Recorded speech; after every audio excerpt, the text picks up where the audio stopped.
Broker Bulletin acknowledges the traditional custodians of all the lands across the country on which we record our podcast and pays its respect to all Aboriginal and Torres Strait Islander people. Welcome to the Broker Bulletin podcast, where better begins. Join us as we chat with brokers about what's working for them, what drives them, and the real challenges and wins that matter most right now. Hello everyone, welcome to another episode of the Broker Bulletin. My name's Tracey, I'm the Chief Marketing Officer of Loan Market. I'm here today with Sue Vuong, a highly rated mortgage broker in Perth, WA. Sue's got a reputation in the industry for solving complex scenarios and also the experience she brings to her customers. Her career is built on a diverse hybrid of superior customer service but also high-level financial analysis. What is it about the experience that you're delivering that sets you apart? I think when clients come to us, it's one of the biggest decisions that they have to make in their life in buying a property and getting a huge mortgage. So it's really important that I listen to what they want and understand their goals and understand what their concerns are and take that into consideration when I'm talking to them about their journey. It's important to explain the process so they know what they're going to be going through, what to expect. And once they understand that, they've got a bit more trust in you. You know, being with them every step of the way is like hand-holding them. It is a very daunting process if you don't know what's happening.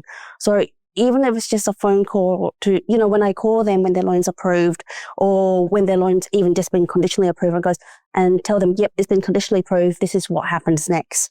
Or yes, your loan's been approved now and loan documents are going to be issued this afternoon, but we'll call you again this afternoon. So literally just hand holding them through every step. Being a chartered accountant has given me a bit of a competitive advantage because I understand numbers. I know how to read numbers. So especially when it's a complex situation, and it doesn't have to be for self-employed because I can understand the numbers that they're talking about and being able to break it down for them.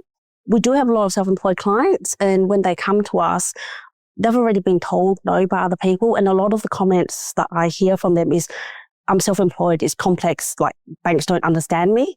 And for me, it's just, okay, well, let's just break down what it is that you do, understand their business to some extent, and then go, well, this is how the lenders look at your situation. I might not have a solution for them, but at least I understand the situation, and then I can go out and find a solution for them. It's taught me how to talk to clients, to explain things in layman's terms.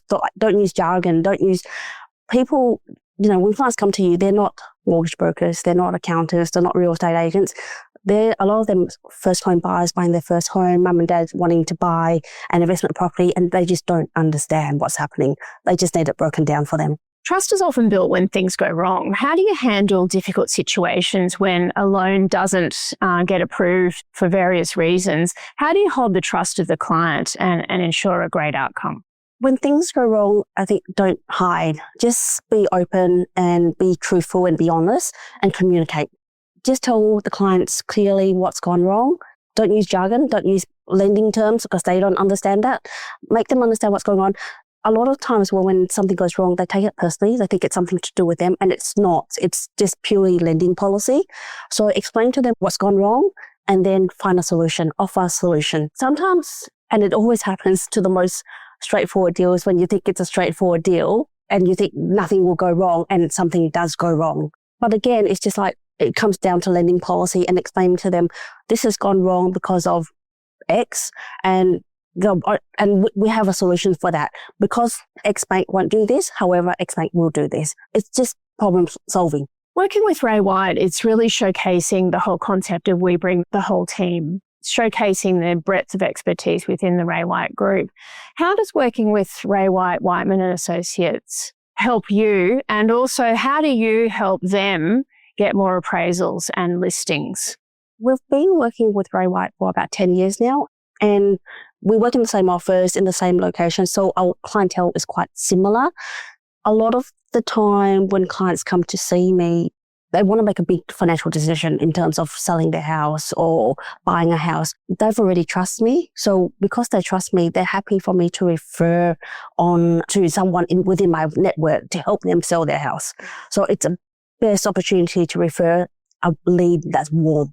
On a day-to-day basis in the Ray White office, how do you collaborate with Ray White? We talk all the time.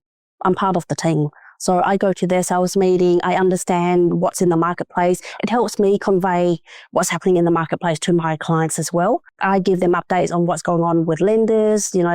If a lender has blown out their turnaround time, I warn them and go, hey, just watch out if any of your buyers are going to XYZ bank, you might need a bit of a longer finance clause. So it's keeping each other informed on what's happening in our respective businesses so that we can keep our customers, both sellers and our buyers, with clear communication along the way.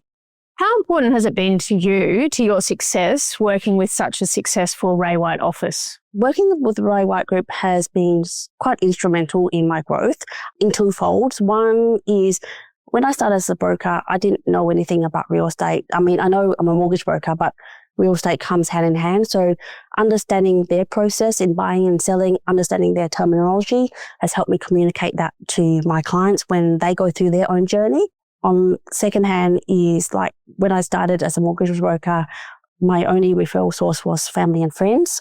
So I didn't know where to start. I think a lot of brokers, when they enter the market or enter the industry, they don't know where to start. Ray White has given me the opportunity to grow my business quite exponentially with the lead source. What's the North Star for you, Sue? What ultimately are you wanting to achieve? I want everyone to know I'm the trusted advisor, not just my clients, but referral agents as well, accountants, lawyers, real estate agents, even settlement agents. And I want them to know that when a client is dealing with me, they're in good hands and they'll be looked after. For a new broker listening, what advice would you give them about setting themselves up for success from day one? I think just be honest and communicate with your clients. If things are awkward, if things go wrong, don't hide behind it. Don't put it in the too hard basket. Just be honest and communicate. What's one small thing that you do every day to be better every day? I think I'm learning all the time. I think learning is very important. Like in terms of, it's not just, there's so much to learn as a broker in terms of communication, learning lender policy, learning processes, learning AI, learning to adapt with the, changes, environmental changes. So it's always trying to improve yourself and do things better. And, I always reflect back on a deal, especially if it's gone wrong, what could I have done better? If you've done something that's good, it's like, oh yeah, that was really good. Let's make sure we do that again. What are you doing to utilize AI? I'm playing around with a lot of gems. I'm playing around with Gemini a lot and trying to put in gems to make it, I want it consistent throughout the office, or throughout our process.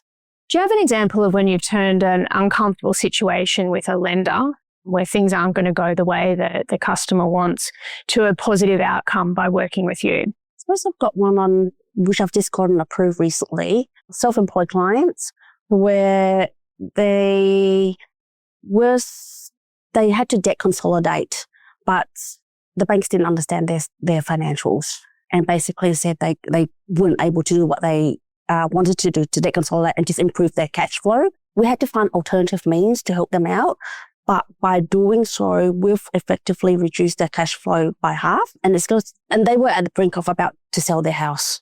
And so this has helped them keep their house, get on top of their cash flow again. And then when they're ready in a few years' time, they might even look at upgrading.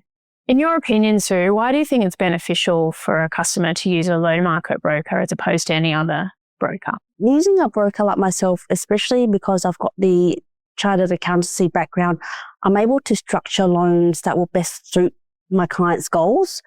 Everyone wants the lowest interest rate, and of course that is very important, but it's more important to get a loan structure that suits you. Loan Market is a trusted brand. Like, there is a lot of very, very good loan market brokers around the country.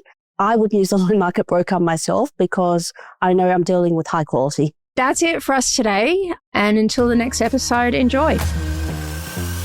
Thanks for tuning in to Broker Bulletin.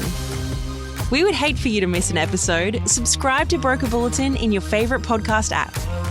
Has this episode been helpful? We'd love you to rate and review us. It'll help us deliver content that's useful to you and help others discover us. If you have great ideas for topics worth tackling or have burning questions you'd like addressed on an upcoming episode, reach out. Links in the show notes. See you next time.